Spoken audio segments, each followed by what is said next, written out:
Kalau hikmah tentunya banyak ya. Hikmah ini tuh mungkin nggak lepas dari yang tadi aku bilang, organisasi muslim ataupun masyarakat muslim yang memang peduli gitu sama agama, peduli sama bangsa, peduli sama sebagainya yang kaitannya dengan kebermanfaatan gitu. Nah, mereka untuk menangkal itu semua ketidakbermanfaatan itu mereka melalui platform dakwah, melalui media sosial. Karena kenapa? Karena mereka sadar bahwa di zaman sekarang teknologi itu lebih dijunjung tinggi gitu. Artinya segala sesuatu itu bakal mengalir cepat melalui teknologi. Sehingga kebaikan juga kalau dimasukkan lewat teknologi mungkin bakal cepat gitu. Nah, jadi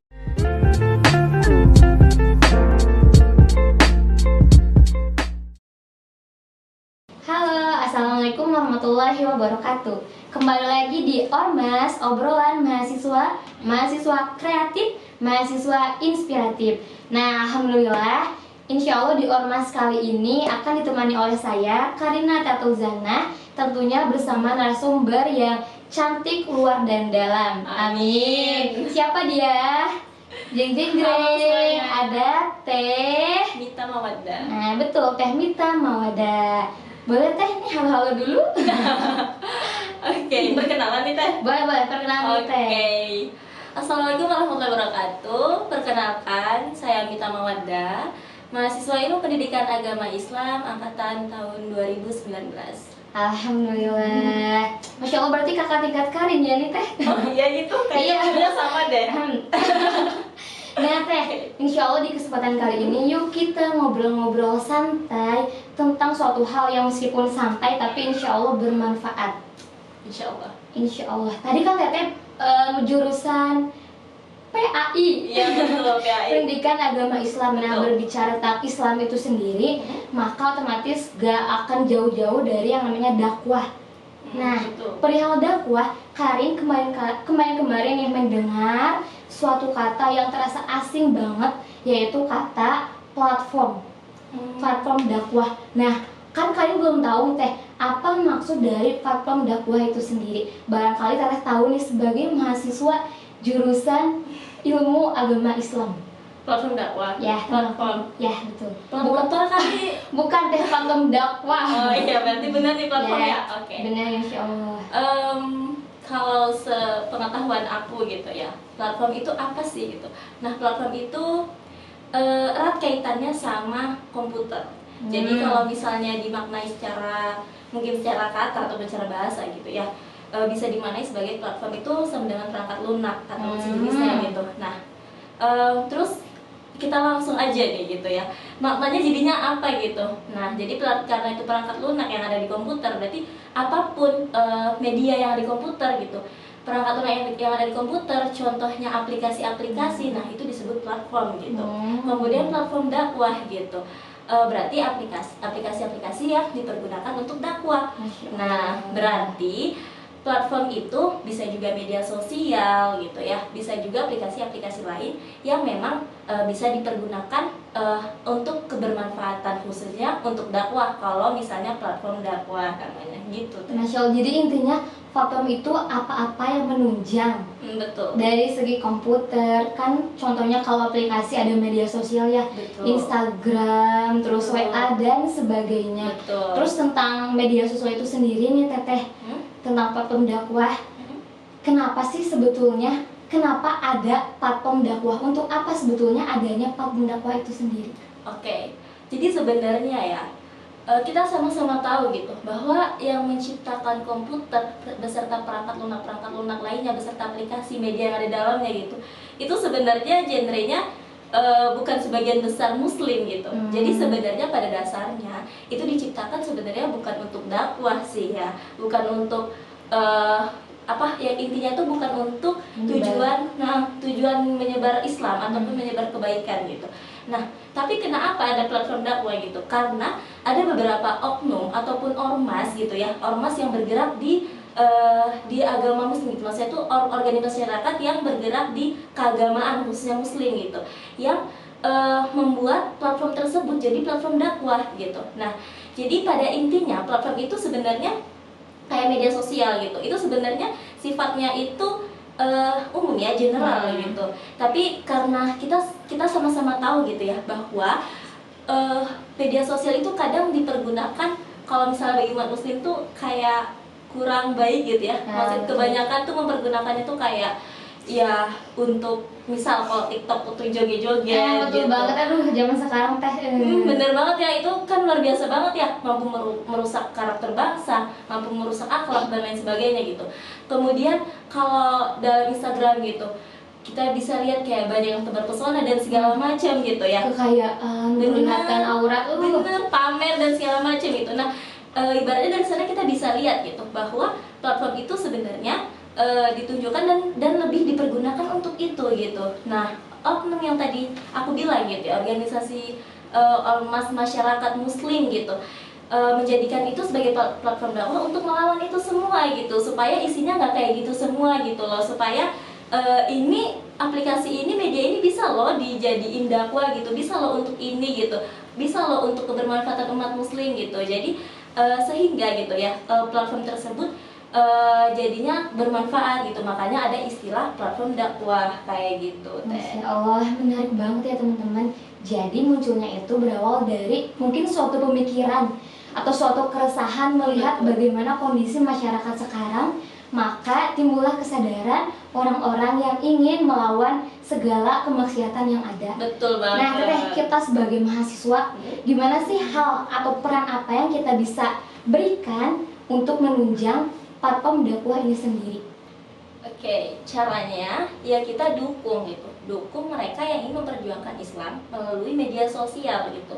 Kita pasti setiap orang gitu ya punya media sosial gitu, kalian pasti punya kan? Pasti, pasti. Pasti. Teman-teman pasti juga punya gitu. Pasti. Nah, caranya teman-teman dukung gitu, dukung yang memang konten-konten bermanfaat gitu. Kalau bisa teman-teman tuh menciptakan konten-konten yang memang bermanfaat, itu menciptakan banyak konten yang seperti itu, sehingga bisa melawan konten-konten yang gak bermanfaat, melawan konten-konten negatif gitu. Jadi kalau misalnya ada konten-konten joget-joget gitu, ya lawan dong dengan konten-konten misal podcast kayak gini ya. Aduh, masya Allah bermanfaat banget. Terus konten-konten mungkin konten ngaji gitu, nah kan itu bisa gitu ya. Jadi mungkin peran kita bisa di sana kayak gitu, pergunakan ilmu kita gitu teman-teman. Betul banget. Kalian pernah mendengar nih Teh bahwa ketika kita tidak menyetujui suatu keburukan, caranya kita tidak harus selalu berkata enggak setuju tapi tanpa berbuat apapun. Berarti salah satu cara terbaiknya adalah dengan menciptakan kebaikan atau sesuatu yang bermanfaat itu sendiri. Biar nanti keburukannya semakin menipis dan akhirnya kalah oleh kebaikan. Benar, apalagi kita generasi berperan gitu, bukan generasi baperan gitu. Masya Allah, berperan teman-teman, berperan, bukan baperan. Ya, betul. Berbicara tentang platform dakwah itu sendiri nih Teh, pernah nggak sih Teteh merasakan hal baik atau justru hal buruk ketika Teteh mencoba untuk menebar kebermanfaatan dari adanya platform dakwah itu sendiri, dari adanya sosial media, misalnya menggunakan Instagram, WA? Pernah nggak sih Teteh menerima suatu misalnya secara nggak langsung ya, kata-kata yang kurang menyenangkan atau justru tanggapan yang menyakitkan hati? Pernah nggak sih Teh? Berarti cerita pengalaman ya? Kalau gitu pernah dong ya, apalagi di Instagram tuh. Jadi kayak aku tuh sebenarnya tipe orang yang kalau misalnya lihat konten orang lain, tapi lihat juga komenannya. Nah, jadi di komenannya itu tuh pada julid gitu ya, kayak suatu apa gitu, konten apapun itu kayak pada julid, nanti bahasnya entah kemana-mana gitu. Nah itu tuh sebenarnya kalau misalnya dilihat tuh miris gitu ya, karena kayak mencerminkan, oh berarti kayak gini bangsa Indonesia gitu, oh berarti kayak gini orang-orang muslim gitu, oh berarti kayak gini masyarakat umum kayak gitu. Pernah juga ketika konten apa gitu ya, jadi aku lupa kontennya apa, tapi pas di komentarnya itu malah jadinya ini muncul kemusyrikan. Jadi contohnya gini deh, jadi di sana itu konten tentang jual barang-barang dukun gitu. Nah jadi yang komen juga itu juga nawarin gitu. Jadi kayak juga nawarin kayak barang-barang yang sama gitu. Oh, jadi ikut jualan juga tapi di komentar. Iya gitu. Jadi ya kurang lebih seperti itu. Tapi ada juga memang banyak sih yang memang nggak tahu gitu, itu nggak boleh gitu, itu haram gitu, itu musyrik kayak gitu sih. Kalau misalnya cerita pengalaman banyak ya, apalagi di TikTok juga tuh kan kontennya ya begitu gitu. Tapi banyak juga konten yang memang dakwah, ceramah, ngaji dan lain sebagainya. Betul ya, semuanya memang tergantung kepada kita yang menggunakannya. Betul. Apakah kita akan menggunakan pada hal-hal yang baik atau justru sebaliknya kita akan menggunakan pada hal-hal yang buruk. Betul. Kalau misalnya ada nggak sih Teh hikmah adanya platform saat ini buat Teteh, khususnya untuk dakwah itu sendiri, hikmah yang Teteh rasakan, entah itu ketika melihat orang lain yang berdakwah di platform di media sosial atau ketika Teteh yang mencoba untuk berdakwah di media sosial itu sendiri. Kalau hikmah tentunya banyak ya. Hikmah ini tuh mungkin nggak lepas dari yang tadi aku bilang, organisasi muslim ataupun masyarakat muslim yang memang peduli gitu sama agama, peduli sama bangsa, peduli sama sebagainya yang kaitannya dengan kebermanfaatan gitu. Nah, mereka untuk menangkal itu semua ketidakbermanfaatan itu mereka melalui platform dakwah, melalui media sosial. Karena kenapa? Karena mereka sadar bahwa di zaman sekarang teknologi itu lebih dijunjung tinggi gitu. Artinya segala sesuatu itu bakal mengalir cepat melalui teknologi. Sehingga kebaikan juga kalau dimasukkan lewat teknologi mungkin bakal cepat gitu. Nah, jadi hikmahnya dari sana banyak gitu. Nah, salah satunya juga bersyukur banget gitu ya. Aku jadi mahasiswa Rubin gitu. Kan Rubin ini nggak lepas ya dari platform dakwah gitu. Contohnya dari aplikasi Rubin gitu. Contoh Instagramnya juga, kontennya juga itu kan nggak lepas gitu. Dan aku juga tahunya itu tahu ada Rubin dari mana? Dari media sosial gitu kan. Jadi dari sana juga ada hikmah. Mungkin gak cuman aku gitu. Mungkin orang-orang di luar sana, orang-orang yang membutuhkan gitu kan. Kayak contoh, tahu gak sih kayak Kita Bisa yang semangat itu ketika orang sakit sama-sama dibantu gitu. Itu dibantunya lewat apa? Lewat platform dakwah. Jadi kayak minta sumbangan sama masyarakat lain dari platform dakwah itu sendiri. Jadi kayak dari sana tuh tahu gitu, oh di sini ada loh umat kita yang membutuhkan kayak gitu. Mungkin Teteh juga kan ngerasain gitu. Pasti. Terus ketika lihat konten dakwah di media sosial pun benar-benar secara gak langsung sebagai pengecas iman Teh. Di saat kita lagi cinta banget ke dunia, di saat kita sedang lalai-lalainya, tiba-tiba ada konten dakwah, terus konten kayak tadi tentang berbagi, secara gak langsung benar-benar mengingatkan untuk bersyukur, untuk kembali lagi ke Allah. Bener banget. Kalau hikmahnya banyak sih, nggak apa ya, kalau misalnya kita sadari gitu, hikmahnya nggak terhitung gitu, kayak gitu. Susah diucapkan dengan kata-kata. Ya Allah. Tapi Teh, kadang kalau kita misalnya mencoba untuk membuat konten dakwah, ada aja nih contoh-contohnya para influencer dakwah di Instagram. Mereka itu ketika memposting dakwah, tapi postingannya malah diblok, dihapus dari Instagram, dari YouTube. Itu gimana ya Teh? Kita sebagai yang melihatnya, atau misalnya ketika suatu saat nanti kita merasakan hal sama, kita harus apa nih untuk mencoba mencari solusi dari hal tersebut? Oke, jadi gini ya teman-teman, kalau misalnya kita ingin melakukan sesuatu kebaikan itu jangan ditunda. Sama dengan kalau misalnya kita melihat suatu konten itu baik gitu, cepat-cepat ditonton dan cepat-cepat disebarin gitu. Itu baik gitu. Di sana kan juga ada amal jariah ya. Kayak misalnya Teh Karin nih ngelihat ada kebaikan itu, ngelihat di situ tuh contoh misalnya kontennya itu konten berbagi gitu. Konten berbagi untuk Ramadan misalnya. Terus Teh Karin itu nyebarin ke teman-teman lain gitu supaya teman-teman ikut berbagi di situ gitu. Kan kalau misalnya ada yang ikut berbagi juga kan melalui Teh Karin juga teman-teman tahunya. Jadi kan di sana ada pahala jariah gitu. Nah Teh, tadi kan kata Teteh bahwa media sosial itu perkembangannya sangat cepat. Juga banyak orang yang memang menggunakan media sosial sehingga hal tersebut memang berpengaruh nih ke kita sendiri yang menggunakannya. Misalnya ketika kita mau memposting dakwah, terus ketika ada komenan hal-hal yang tidak menyenangkan di hati, kita harus gimana Teteh? Karena bisa jadi komenan tersebut yang pada akhirnya membuat kita menyerah untuk berdakwah. Jujur kalau misalnya aku pribadi sih ya, ketika aku memposting sesuatu belum ada nemu komentar-komentar yang bikin aku sakit hati gitu. Karena aku tuh orangnya bodo amatan gitu. Jadi kayak ya udah mau dia komen apapun itu ya karena bodo amat, jadi kayak nggak dimasukin ke hati gitu. Tapi kalau misalnya secara langsung tatap muka gitu ya, itu sering tuh kayak misalnya kita pakai kerudung panjang aja kan udah berdakwah gitu ya, kayak dibilang itu kerudung apa terpal gitu terus dibilang mukena gitu kan. Itu tuh sering banget gitu. Cuman ya kembali lagi gitu, karena aku orang yang bodo amat jadi kayak ya udah biasa aja gitu. Jadi ya cara kita ya udah bodo amat aja gitu. Jadi kalau misalnya kita ngelakuin sesuatu karena Allah, kenapa kita harus gugur karena manusia gitu? Kan itu jadi tanda tanya gitu. Kalau misalnya kita gugur karena manusia, berarti niat kita bisa dipertanyakan dong. Berarti niatnya karena manusia, karena mau dipuji sama manusia kayak gitu kan. Nah apalagi pas pakai cadar juga sempet kayak gitu. Jadi ya udah, kita harus kuat mental gitu. Jadi kalau misalnya memang udah karena Allah, apapun rintangannya gitu, ya kita harus kuat gitu. Karena untuk ngedapetin surga itu emang gak mudah gitu. Yang mudah itu kan dapet piring cantik gitu ya. Mudah aja dapet piring cantik gitu. Jadi ya mau gimana pun jangan mikir negatifnya gitu. Jangan jadikan sesuatu apapun itu sebagai penghalang kita gitu. Kalau misalnya memang kita niat, ya jangan mikir-mikir lagi gitu. Langsung aja gas aja gitu. Insya Allah, keren banget ya.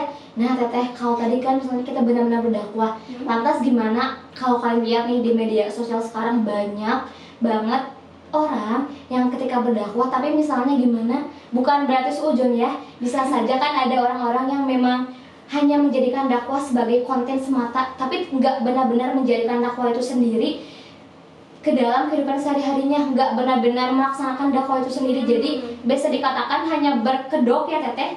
Bisa dikatakan cuma mau viral karena dakwah. Itu gimana sih Teh? Aku juga mikir gitu sih Karin. Awalnya tuh aku mikir, aduh ini takutnya suzon gitu ya. Tapi kadang aku lihat secara nyata gitu. Cuman mungkin di balik itu dia mungkin tiap malam nangis doa sama Allah gitu. Kita nggak tahu gitu ya. Cuman kita ngejaga hati kita aja gitu, supaya kita tidak menjadi orang yang menyebar kebaikan tapi kita nggak melakukan itu, atau tadi berkedok gitu ya, berkedok syar'i. Jadi sejatinya gitu ya, kayak tadi aku bilang itu karena Allah gitu ya. Kita ketika kita men-share sesuatu gitu, atau kita harus menjadikan contoh dulu gitu. Jadi kita juga harus ngelakuin itu dulu gitu. Dan banyak juga ya sebenarnya orang-orang yang menjadikan konten dakwah itu supaya viral gitu. Ya, Padahal mah harusnya ya kita tuh viral gara-gara konten gitu. Jangan kita jadikan konten ini supaya jadi viral gitu. Jadi tujuannya itu bukan viral gitu loh. Jadi kayak kalau misalnya viral itu bagi aku tuh bonus gitu. Yang penting tujuannya berdakwah gitu. Kalau viral itu mah bonus gitu. Nah kemudian kalau misalnya kita mau buat konten itu jangan mikir-mikir lagi ya, namanya juga kebaikan gitu, jangan ditunda-tunda.